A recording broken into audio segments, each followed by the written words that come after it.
What is up, you guys? Sage here. Today we're going to talk about reinvesting, the culture around purchasing, self-education, and various other topics. Hope you do enjoy. All right, what is up, you guys? Sage here, and as you can see, a little bit of a new setup going. Reinvesting in the structural integrity. Yo, George, in the structural integrity of this platform, and through. I'm joking, bro. My mom just gave me a study desk, so I'm using that. Speaking of reinvesting, she's here finally. Should I drum roll play the video for you guys first? Let's do that. These niggas feel right till I see I'm doing good, that's what they envy me. This girl is in my memory. Oh, for I get your felony. Oh, no, I don't know. But she from the Middle East, I'm from Morocco. I the way she living rent free in my mind, man. This girl was hella pretty in the way that she was local. These niggas feel right till I see I'm doing good, that's what they envy me. This girl is in my memory. Oh, for I get your felony. Oh, no, I don't know. But she from the Middle East, I'm from Morocco. I the way she living rent free in my mind, man. This girl was hella pretty in the way. All right, yeah. As you've seen, my baby's here. It's $100 million Leads by Alex Hormozy, and finally the collection is complete. There's only two in the series thus far. The third one's dropping, I think, next year. Or yeah, this year's basically finished. I don't think he'll drop it in this year. Say next year, or maybe festive season. If he drops the festive season, I'm getting it. So yeah, we have these two babies. This one, I actually to tell you, bro. Okay, you loving the direction this conversation is going already. So this one, the story of how it was bought, or let's just say I bought it, I got it, and then in my getting it, the convincing that I had to do in order to get a book was hilarious, considering the fact that at the time I was supposed to get like a new pair of shoes. It was around my birthday time. So I was like, hey, I'm getting a pair of shoes. Do you want a pair of shoes? We're at a store. And then I look at said parent and I said, no, I don't want shoes. I'd like a book instead. She was like, oh, how much does a book cost? I was like, round about the same as the shoes. She was like, $1,000 for a book. That's mad. You know what I'm saying? And that was this baby. It actually cost more like 400-500, something like that. Maybe 6. But I remember that the whole thing cost maybe around 800, something like that, just because of shipping, all that stuff like that. Tax and tariffs, bro. Because we did fly it in from the US. And that opened up a whole conversation. Let me actually. Okay, so I got that one from Amazon directly, and then this one I got from Takealot, just because I realized that so it's around about the same travel time, same cost overall. Is at the end of the day, like on the site it says this is about 400-500, but then when the travel whatever, when all that stuff is added, it's around about $1,000 roundabout. So I got this baby from Takealot instead, and to be honest with you, the book came in slightly better condition, I would say, than this one did. This one also is like 100%. It's in mint condition, but I'm just saying, well, I didn't expect it to be a little, maybe like the tiniest bump. Because mind you, this is like, this was it. I'm like, what? I did it, and I actually used the things that I took from this book quite immediately, right? Immediately, as soon as I finished it, I began to craft my offer, and yeah, boy. When I tell you, yeah, the conversion, I didn't even need to sell, right? Because my first approach when I started wanting to say go into business, etc., is, I should learn sales. If I know how to sell anything, then it should be awesome. Then what this book helped me realize is that I didn't even need to sell people on the thing. People came in already invested, because of the offer that I was offering them. It was literally how to make offers so good people feel stupid saying no. They looked at what I was offering and they said, no way, right? And so they signed up, and that was that. The rest is history. So on this side, this is Leads, which is more so about getting people to buy stuff. It's how to get strangers to want to buy your stuff. It's not about service delivery yet. So this is about the product itself or the service and crafting the offer around it. And this is about how to get people to buy that thing. And then the next one is the next one, bro. The next one is the next one. So in this, I wanted to have the conversation of, I talked to said parent. I said, what do you mean it's an extremely expensive book? You're literally about to pay the same amount for the shoes. Parent goes, yeah, but at least the shoes you can see. It's something that's like there, that's tangible. And then I said, yeah, you can see them deteriorating in front of your eyes. That's what you can see. Whereas the book is something that I've literally used, and the things that I learned in this book, and it's here. It's more so a textbook that you can go back to constantly whenever you need to refine certain parts of say even future offers, even when I'm in a different endeavor and I'm crafting a new offer. It's always something that I could go back to. Oh, sorry, the laptop is over your heads. So, but it's always a resource. It's a tool that I can go back to, and the information in this I can pass on, and I can even pass this entire book on to my little brother, for an example, and then he's going to be in a much better position when he wants to go into whatever industry he wants to go into and begin whatever endeavor it may be. And with this one, no issues at all. With this one, I literally said, please, yes, thank you, right? And I'm still thanking to this day because it just arrived today. I was thank you, you know? And the reason why this one it was way easier to get is because I had that previous conversation. And it didn't frustrate me that I had to have the conversation, but it bothered me, not directly with my parent, right? And this doesn't bother me directly when it comes to like each of you individually. It bothered me it wasn't the individuals and their decisions, it was more so the culture. Because like I said, someone would easily spend $1,000 on a t-shirt. I have t-shirts that I bought a while back. I'm a changed man. I'm pro-African now. You know what I'm saying? I'm not even Christian anymore. I don't know why I still do this, but anyway. So it's just, it feels so good, bro. It's, you know what I'm saying? A man of God. Anyway. Oh, the comments are gonna be absolutely pissed about that one, bro. Anyway, I have also been guilty of this, is what I was trying to get to. And it's realizing, I'm not saying don't get nice things for yourself, but I'm saying the culture of getting things that are expensive, that you maybe are going to put on your clothes, put on your feet, whatever the case may be, and why that's okay. And well, my issue is with the general culture. So it's, why is that okay and why is that normal? But if I talk about trying to invest in my business, if I say I'm gonna spend this many tens of thousands investing in my business, then people are gonna look at you funny. If you spend that many thousand, investing into or acquiring something that's gonna be a liability, say you're acquiring whatever the case may be, you're acquiring a nice watch. Say you're getting a nice watch. Say it's maybe 100,000 a year, and you're getting yourself a nice car. You know, yeah. Is that car going to be valuable to you? Are you going to be able to maybe make more depending on your business structure or whatever the case may be? Perhaps, but could you have invested that into something else that was going to net you a lot more for a lot less? That's also more than likely the case.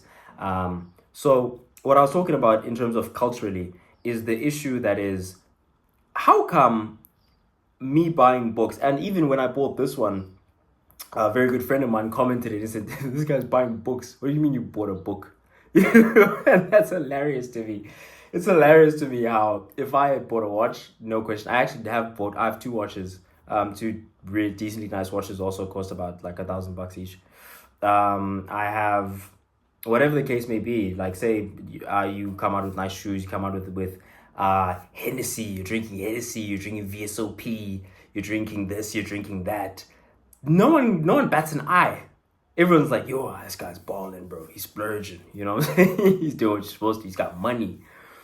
which is hilarious to me because things like this, information, courses, education, these are the things that are going to net you a lot more than you put in the long run versus the liabilities you acquire are just going to depreciate over time. And even if you do buy, say, for example, a watch that is going to, maybe it's made of a certain material, maybe it is going to sort of appreciate or hold value at very least, there is still the element of, okay, now your money is locked into this one place and you're not liquid, you don't have the cash to pursue the opportunities that were actually going to make you a lot more money. So yeah, I genuinely do have a fundamental issue with that culture. And I think we need to begin, if not intensify, our pursuit of knowledge. And we need to normalize, like I said, buying books from people that are trusted source. And I gave you the keys, right? So to learning from someone and who to learn from. Do they have what you want? Have they displayed the ability to get someone else what you want? And have they displayed the ability to get someone else who's like you what you want? If they check all three of those boxes, then more than likely, if you listen to that person, you will achieve the result that you want to achieve, right? Obviously, you also have to put the work in. Now, all of that being said, we have these things, we have these resources, we have the internet. You can use the internet to with those three keys, you can literally use the internet to teach yourself anything.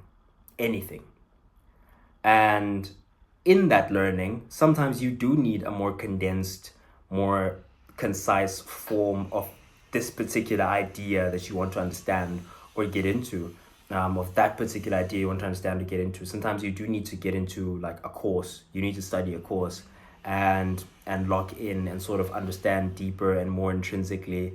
And sometimes maybe you do buy a book and you're like, this book didn't teach me anything I didn't know.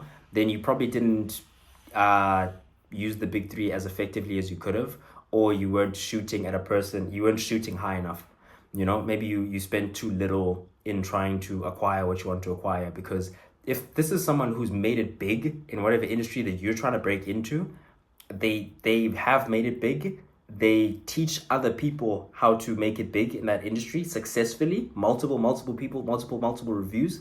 And also they teach people who are like you from your situation, in your economic situation, who are literally where you are, and they take them to where you want to go, and you still don't, do you get what I'm trying to say? And you still don't make it, then I think you need to internalize some of this and realize that, oh, okay, so this person's successful, this person's made these other people successful. What have I done that they didn't do, or what have I not done that they are doing? So that's culture and books, and how we need to begin, if not intensify or renew, our feeling and our culture around acquiring knowledge and things that build knowledge. So with that being said, that's one side. I also wanted to, so basically guys, I'll tell you what's going on. Today is basically an update day. It's a rare day when I'm recording on the same day that the video is going to be put out. And there's a lot going on. Life's hectic right now. So I just wanted to sort of have a sit down with you guys, have a refresher, and let's again have another one of these situations where we're talking about, okay, this is what's coming up next. This is what's busy going on. If you follow my Twitter, then you'll literally get to peer into my mind. Into certain things that I feel are important, certain phrases, you'll see literally where my mind state is at that particular moment in time. And if I can think of or find the words to capture the moment, I capture whatever moment I'm in words, and I put that out on my Twitter. So we're gonna go through maybe a couple of those, and then but we definitely want to get into this book. And speaking of this culture of books, there's something that I think we need to understand as well, which I'm learning myself, is that there are only so many books to read. There's only so much information that is relevant to your situation, especially relevant at the time that you are in it. Some things are good for beginners. Some things are good for people who are intermediate. Some things are good for more advanced people. And then there are universals. So our offer is universal.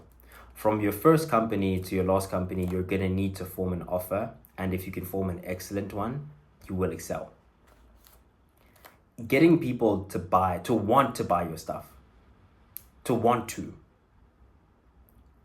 is something that's gonna be with you from your first company to your last one. There are certain concepts like the books I've read. I've read Mastery by Robert Greene, The 48 Laws of Power, Think and Grow Rich, Rich Dad, Poor Dad. Certain things that create certain levels of understanding, and understanding that some of those books are really, really excellent books because they cover certain topics in depth, and there's not much more that you can learn about that topic. So there does come a time where you have to go from reading certain topics in depth more to skimming through, you know? If we look at a Patrick Bet-David, if we look at a Alex Hormozy, these are millionaires, they make hundreds of millions. US, yeah, just running massive companies. Two very different industries, but the core, of course, is what matters to us. They have that in common, where they've literally gotten to a point where they probably read hundreds of books, but sometimes you don't need to read every single word, because in certain books, now these may not be examples of that because they're actually quite well written and they are concise, they get to the point, etc. But there are certain books out there that factor in the experience or lack thereof of the reader, and in so doing, they spend a lot of time sort of giving context to what they're saying, more so than what they're saying. So you can, chapter 1, okay, it's saying this. Chapter 2, okay, that's the point. Chapter 3, okay, that's the point. If that's more so what you're looking for. Because for me, in terms of content creation, I was reading line for line because I was looking for certain lines that have a certain punch. I was looking for certain things that captured the feeling of the moment. Looking for certain phrases that just captured the whole chapter. And usually for me, the magic is not in the things that we try to emphasize, but the magic is usually in those words in between, somewhere in there, or in those intrinsic fundamental beliefs behind what you're saying. Usually people just spout those out just randomly, When an example is me saying, no, listen, bro, you can make it doing whatever you want. Whatever you want to do, whatever you put your mind to. I mean, thoughts become things. So listen, my plan, and I'm talking about this particular thing, and I literally just said within that phrasing, or within that sentence, I said thoughts become things, right? And thoughts become things is a very, very powerful concept, right? And if we talk about, briefly now, in closing, if we talk about power, and we define power as, we say God is all powerful. Why is he all powerful? And say, for example, we agree on power. He's all powerful because as he thinks, so it is. We can then from that extrapolate that in order to get ourselves to be more powerful, we need to remove the time lapse between when we think of doing something and making it happen. So the closer the thought is to the happening, the more powerful you can say that a person is. Now, that being said, I did want to briefly skim through some notes. Another reason why, or say a reason why, I've really kind of backed off the intense reading back to back is because the number of quality, because I do try to invest where I can, or I try to get sponsors where I can, and reinvest into doing this whole thing. Some of the source material just isn't that good. I mean, some of these books I listen to the audiobook versions from like YouTube. And in those, it's sometimes not even a person who's reading it. It's more so like an AI robot, etc. It's just annoying to listen to. The phrasing is not correct. The space between sentences are not correct. It's just a very, very old AI that was used to kind of read through the thing and then put it out. So I will less so. I don't think I'm gonna be digging into those for a while. I'm only gonna be digging into books where I can actually get good quality material, because if I found that if I don't do that, it's ruining, in a sense, my own relationship with reading as a whole, because I'm finding it to be a tedious process where I'm not only having to listen and listen attentively, but listen super attentively at all times to even hear what's going on, you know, which is not ideal, and it's not smooth, and usually reading for me it's a very pleasurable experience. I can lose myself in the imagination, in the world that is being created by the writer, right? Okay, so this is How to Get Rich. How to Get Rich was written by this billionaire, and it's, I mean, basically the reason to read it is literally because how many books are there that are written by actual billionaires about how to get rich, right? So yeah, this is okay. Before we get into this, there are a couple of points I wanted to touch on my laptop before it shuts down, because it actually doesn't have that much power on it. Okay, let's not dig into that one as of yet. There's something in particular. There's a line that I wanted to touch on in particular that I thought was really cool, and it's not even out yet. I haven't even put out any content covering it, but it was really cool. It was: seriousness and consistency are married. I'm someone who's very big on helping people push towards whatever they're trying to do. Whatever I can do to get you closer to what you're trying to do, I do it, right? If it's within my power, and especially if it's not going to be too much of a drag or whatever the case may be, then I do it for you. But what I realized in this journey and in this process is, when someone is not serious, I'll stop. And then I had to stop and define the word serious. Then I was like, well, how do I know if someone is serious about something or not? And then I realized it is if they're consistent, you know? So then I coined the phrase, which I wrote down: seriousness and consistency are married. When you're consistent with something, it's because you're serious about it. And when you're serious, you will express that through consistency, you know? So I thought that was just a really good point to keep in mind, and the rest will be covered in another video. Now, if I can get through in about 10 minutes, so I'm gonna make this a young 30-minute video. I actually didn't even want it to be this long. This is meant to be a quickie, but in beginning to speak, sometimes you stumble over things, especially, that's why I like doing these videos every once in a while, because in beginning to speak, sometimes you stumble over things that you were meant to put more emphasis on. Sometimes you stumble over things that needed more attention, they just needed more to them, because they have a lot to give, and I didn't give them enough in my delivering of them. So a part of that, I would say, is getting to this book. Now, this book wasn't even completed. The audiobook that I listened to was like 3 hours long. I finished listening to it and it just cuts off. And it turns out that those 3 hours only covered a portion of the book, not the entire thing. So anyway, there were some great things, some nuggets, and they really, or that experience really taught me, like, oh, okay, you know what? Perhaps these more low quality things, etc., let's just not force our way through them. Let's take them for what they are, and take them for what they can give, and the rest we can dash out. That's fine, you know. That's okay. It's okay not to read something because it's not high quality enough, because we're not in a position yet where we can for example, purchase an Audible, subscribe to an Audible. And I promise you, okay, this is something that I think is worthy to note.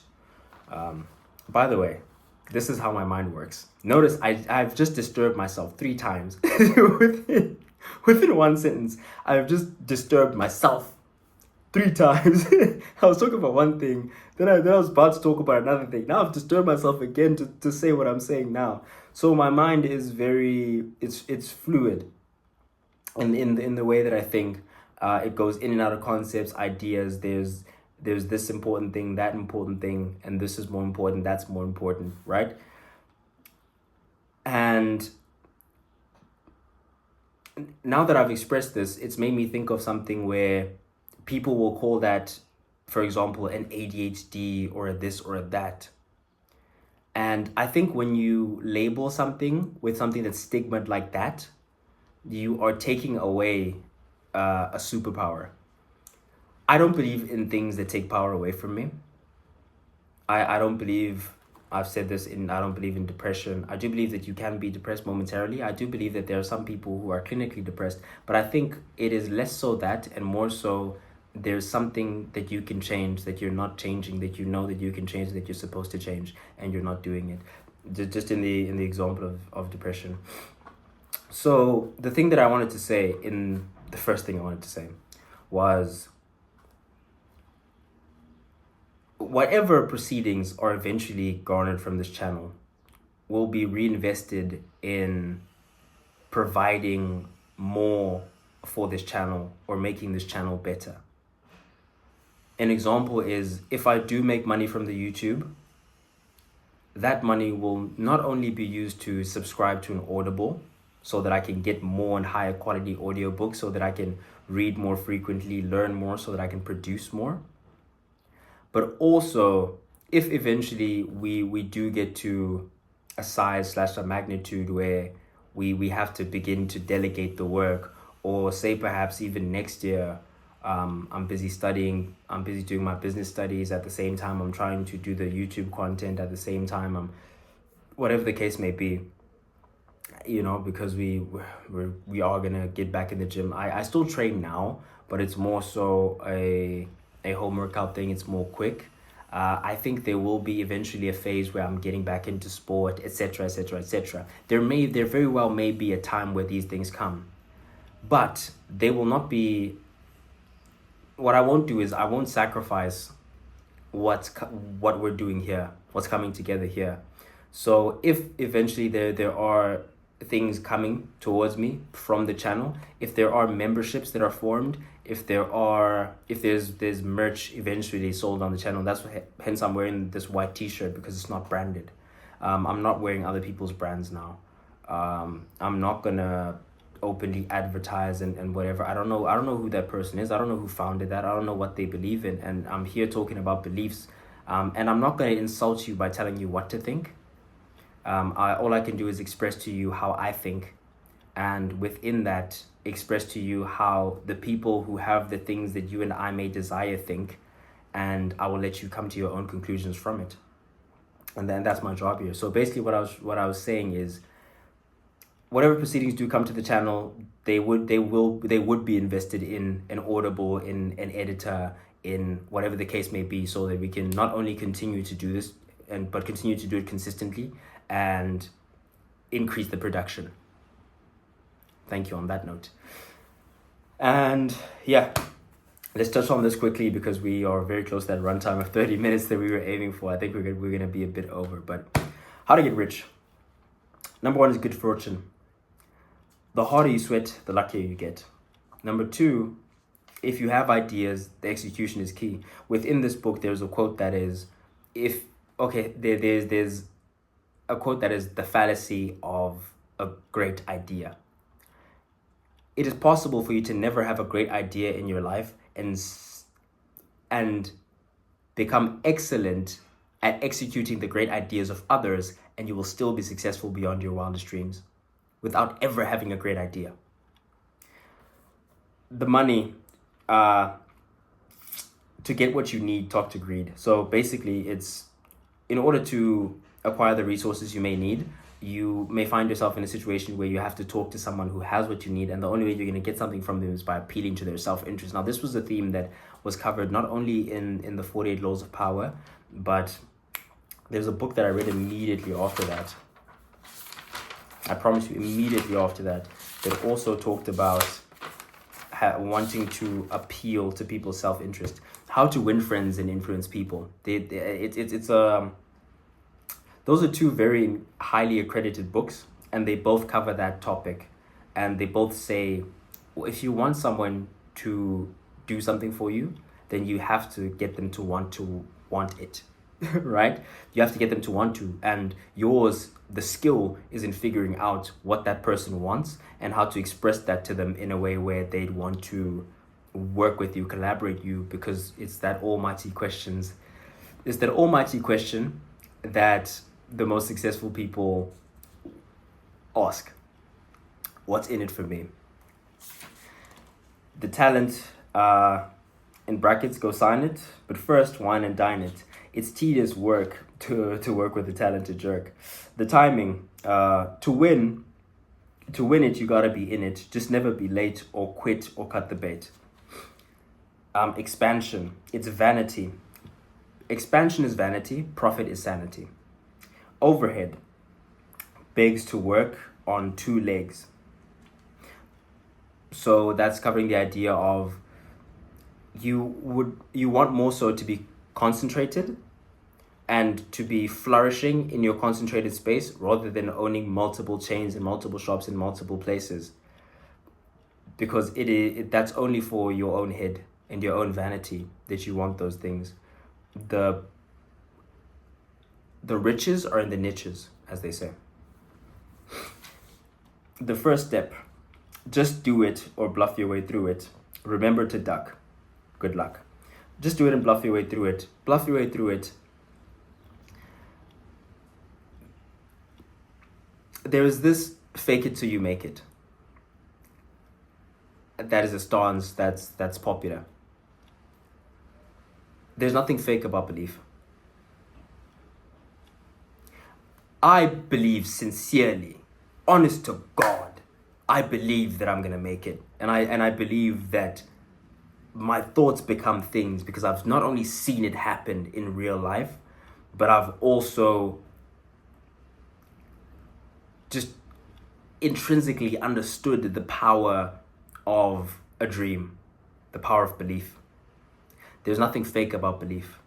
So it's not faking it until you're making it. What you're doing is it, right? It's the understanding that we all have to start somewhere. And before the people that we look up to made it, they believed that they were going to make it. So what's fake about the belief? Nothing. So you're not faking it. This is it that you're making. You are making it before you've made it, right? Because that's what we say when you succeed, right? Yay, he made it. This is the making. You can get rich quicker than you deserve, but slower than you'd probably like. The inferior man's reasoning for hating knowledge is not hard to discern. He hates it because it is complex. It puts an unbearable burden on his meager capacity to take in ideas. Thus, his search is always for shortcuts. Superstitions are such shortcuts.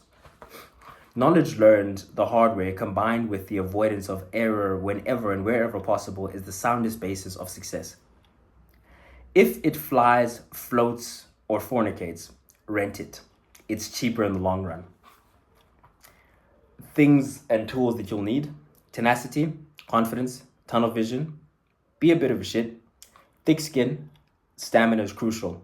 The capacity to work so hard that your friends mock you, your lovers despair, and the rest are half in awe and half in contempt. Luck helps, but only if you don't seek it. Myths, accidental wealth. 2, having a great idea makes you rich. It's a partial truth. The execution is far more important than the idea. Briefly, example of a Nikola Tesla. He had all the great ideas. He doesn't get remembered. Edison does. Why? Is it because he had the great idea? No, it's because he had the means to execute that great idea. It's the network that he built that was that enabled him to become not only a very rich man, but also a very famous man with a legacy. And that legacy was built off of the back of some other dude's great idea. Again, the fallacy of a great idea. Myths. Time have changed. It's too late to get rich. Objections to being rich are spurious no matter how deeply held. I know the word spurious. No matter how deeply held. So they're a fallacy. Objections to being rich. But nah. And also, there was something said by Patrick David a while ago. Money doesn't like when you don't like money. How do you expect to make money when you don't like money? You don't like people who make money. No, rich people are this, rich people are that. No, you have to be evil to be rich. No, they're unhappy. You think? It's almost nothing. Almost nothing to lose. Oh, okay. So some of the... Okay, if you're at this position, then these are your advantages, disadvantages. I think, yeah, these are the advantages you have. So almost nothing. If you're at a place where you have almost nothing to lose, which means you're young and broke, you have stamina, and that's your secret weapon. You have an understanding of tech, you have a willingness to learn and make mistakes. Those are your superpowers if you're beginning from almost nothing. If you're slightly better off and on your way up, then fear is death by 1,000 cuts. Understand this. Fear is death by 1,000 cuts, and the coward dies many times before his death. Boldness attracts applause. Only way to deal with fear is to cozy up to it, look it in the eye, and shake its hand. Older people in the game, youth is wasted on the young, as they say. You had a shot, you didn't take it. Your problems aren't problems, they're excuses, and if you dare to try, you are 1 in 1, 2, or 3 million. Partner with youth, if you're an older one, and choose that partner wisely. The odds, low, 16 chances in a million. 20. Okay, let's do the math on the odds and the chances to get rich. This might be an hour-long video. That's crazy. You guys are gonna skip through it and skim through it. It's chai, bro. The odds, low, 16 chances in a million, 25 chances in a million. Others are because others are eliminated by health, old age, mental health, etc. Now you have 28 chances in a million because you eliminate government workers.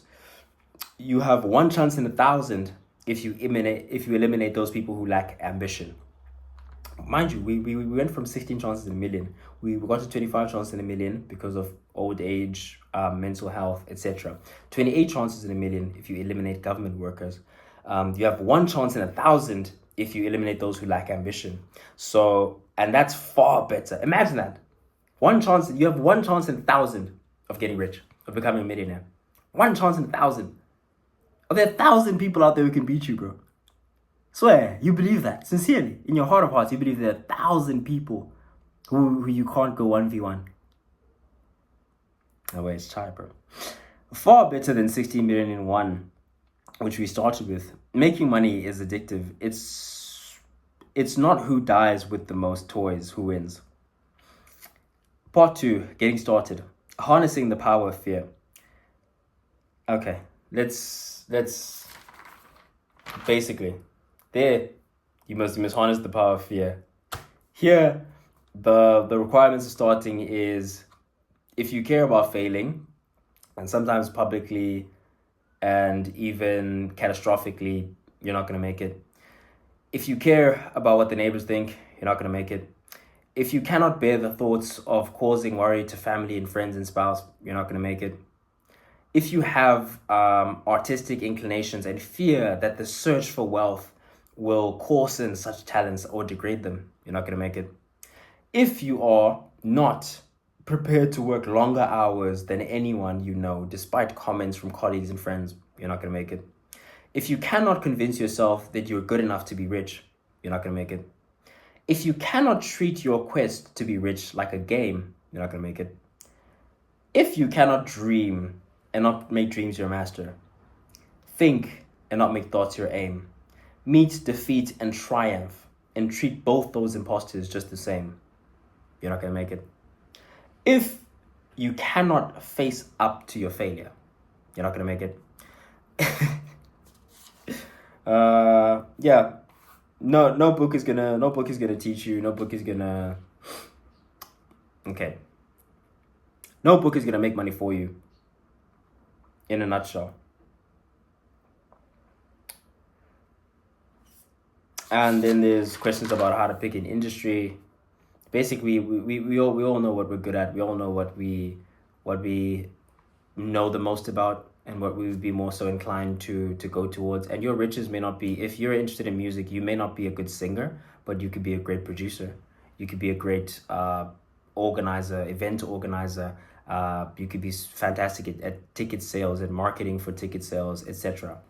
So yeah, that's basically that chapter covered.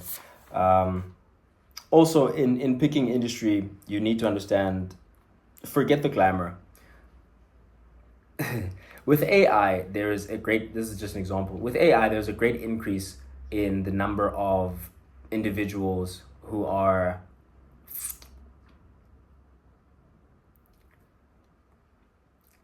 doing plumbing, electricity, that type of industry. The more the AI industry grows, you need to understand that AI takes a lot of power. And so that means a lot of engineering work is necessary. A lot of, like I said, plumbing, electrician, that type of stuff, like mechanics, welders, because the foot soldiers are necessary to build these big things.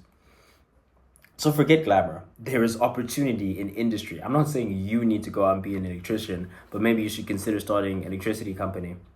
I'm not saying you should go out and do these things, but please understand that there are these industries and there are these niches that are going to become very necessary in the future. This is just an example. 2, rising tide raises all boats.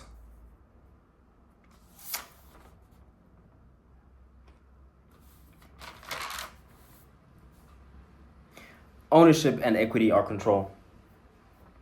Ownership of your own company's stock is power. Meaning, whoever owns the most equity in your company is the one who's going to make the final decision. Whoever owns the most stock is the one who has the most power, because that's who decides who fires who. That's what decides who gets to fire who. So don't be blasé when you're building this thing about who you're giving your things away to.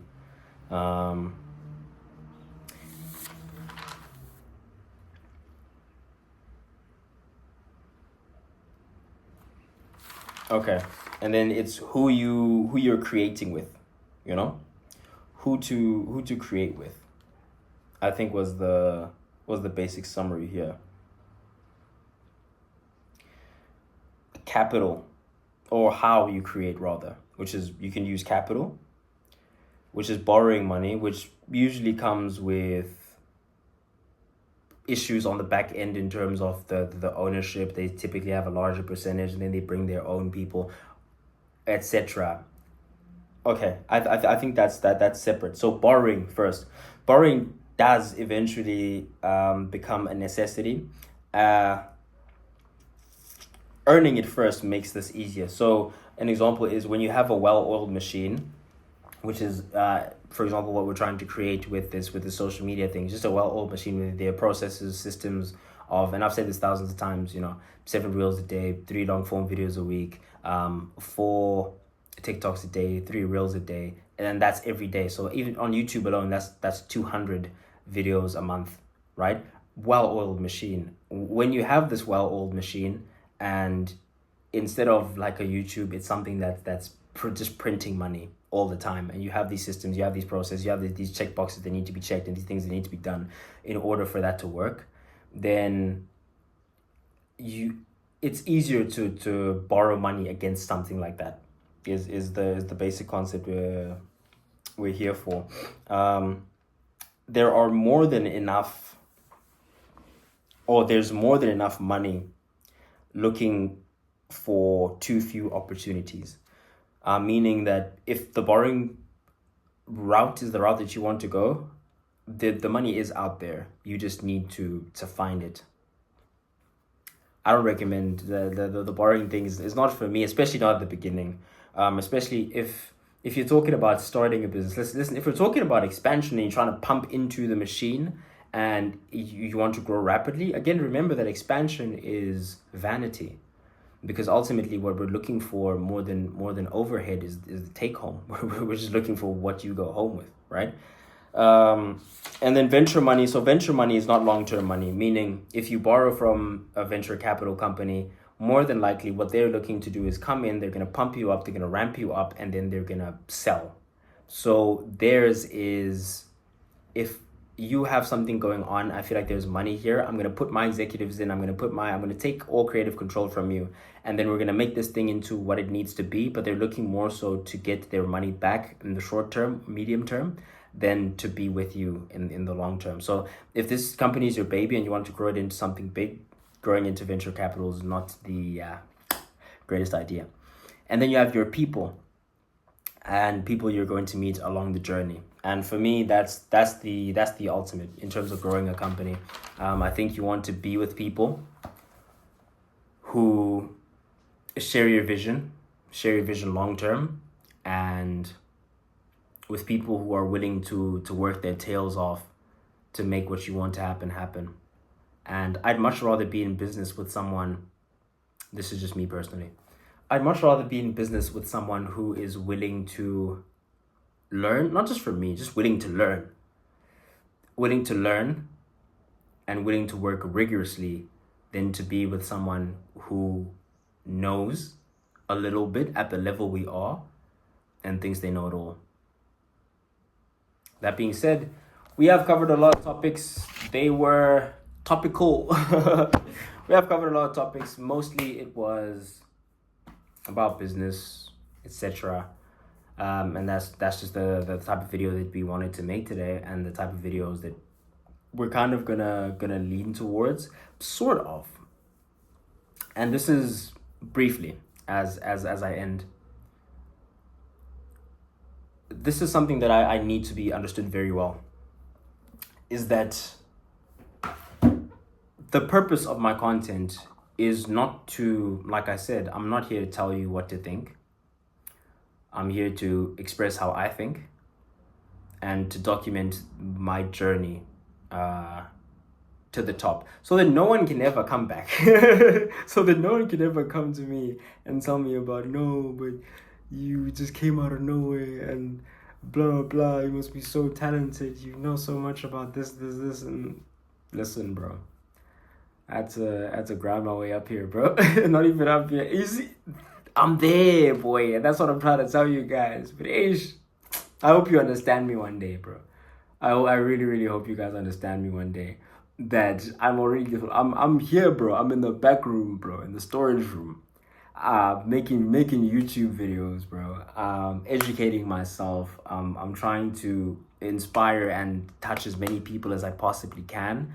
I'm trying to, like I was talking about earlier, shift the culture. Let's change the culture. Let's shake this entire system up. And when I say shake this entire system up, I'm talking particularly about South Africa, and I'm talking about Africa. Now, I'm in South Africa, and I have to talk relative to my proximity, relative to what is proximal to me. So I'm going to talk about my people. I'm going to talk to people who are around me, who see things. And I encourage you to do the same wherever you are. First, we can't open the borders.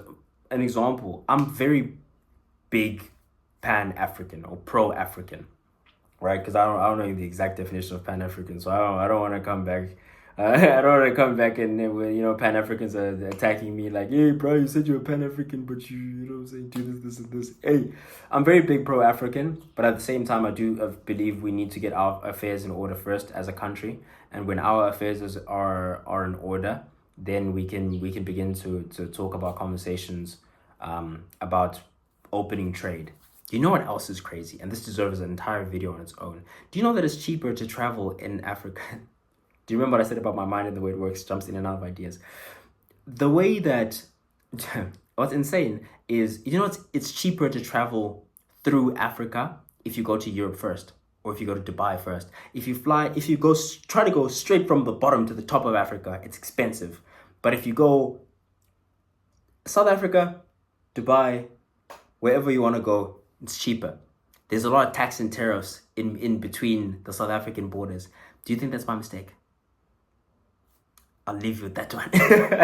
Comrades.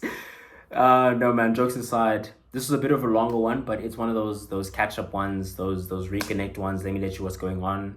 Let me let you know what's going on. Let me let you know what's on my mind, what we're trying to go towards, what the situation is gonna be like from here on out. Next couple of videos are gonna be more concise, more talking about singular ideas. And we are going to want to get into that book. Now, the way we're going to approach that book is, I think, from next week. From next week, we're going to want to dig into that. And we may approach it in a chapter by chapter in terms of videos. We may go chapter by chapter because that is a big, thick book. And actually, comment down below. Do you guys want me to go chapter here and there? Because I'm not going to finish the chapter, for example, like Monday I finished a chapter, Tuesday I finished a chapter, Friday I finished a chapter. So now every single video is about this one topic. And at the same time, I don't want to disservice some of you guys by only doing Monday, then Monday and Monday and Monday, because you guys are going to be kind of tuning in just for the book, and then the rest of the videos are going to seem kind of lackluster to you. I'd rather, that's why I usually do my long form videos. That's why I usually do my book reviews, book notes as long form YouTube videos, because in my mind, if you're gonna watch that, then that's what you want, and you're gonna come in and you're gonna do that. So this video may be a couple of hours that comes out of that book, but it's gonna be a very content filled, a very dense, very information dense video that's gonna come out of that. And I'm excited to make that for you. But anyways, for today, thank you very much for tuning in. If you're still watching until this far, man, I love you. I appreciate you. I thank you for, I don't know, sticking through it. Thank you for sticking through some of my rambles and my going in and out of ideas. Yeah, ultimately, I want to thank you. I mean, some of the comments, man, they mean the world to me. And they mean a lot more to me than some of you guys even know when you're writing them. The growth, man, the growth is incredible. Literally month to month. Like I said, we started this YouTube channel. We had less than 100 subscribers. By last month, we had more than 200. We started with like 100. By last month, we had doubled it, and now we're in this month, and we are nearing that 300 mark. I think we have 260, something like that. So the growth has been and is continuing to be exponential, and I'm gonna take this with you guys as far as you would like me to. And not just this is a platform to speak. And I want to grow it into a platform to share ideas, to be able to talk with other people about certain ideas. I'd like to build this up to be a platform where it's free speech regardless of outcome. I put a video out. In it, I said, they're gonna have to kill me. Africa will be liberated. I meant that. Not just Africa will be liberated, but they're gonna have to kill me. I will build these businesses. They're gonna have to kill me. Companies that are for us, by us, that are for Africa, by Africa, will be established. Institutions that are for Africa, by Africa, will not only be formed, but will be supported by myself and by the people who follow this content, by the entire platform that we're building here, the entire purpose. And this is because a lot has happened. And there's a lot that goes into why we're here today. And the only way forward is not backwards. It's not, nah, man, kick all these white people out. No, no, no, no. I don't believe in all that rhetoric, because I've had times in my life when my own people did not want me. I was abnormal to them. I was, whatever the case may be. And perhaps it was one of my white brothers who picked me up when I was down. One of my Afrikaans brothers who picked me up when I was down. So I have a completely different relationship than some of the people who are in this African movement, in this pro-African movement. I need you guys, the reason why I need to say this, because I need you guys to understand that my stance is also informed by my own life. Like I said, when people speak to you, they have an agenda, and a part of their agenda is their own experience. So maybe someone experienced something really traumatic by the hands of a white person at some point in their lives, and that's because and that's why they have the stance that they have. Me personally, fine, of course you do experience certain things, but on the other side of it, there are teachers who changed the trajectory of my life. There are peers who were there for me when they literally had no reason to be. And that'll never change. So I say all of that to say, they're gonna have to kill me. A change is gonna come. Thank you. I've been Sage. Signing out. Dedicated, educated, this life I celebrated.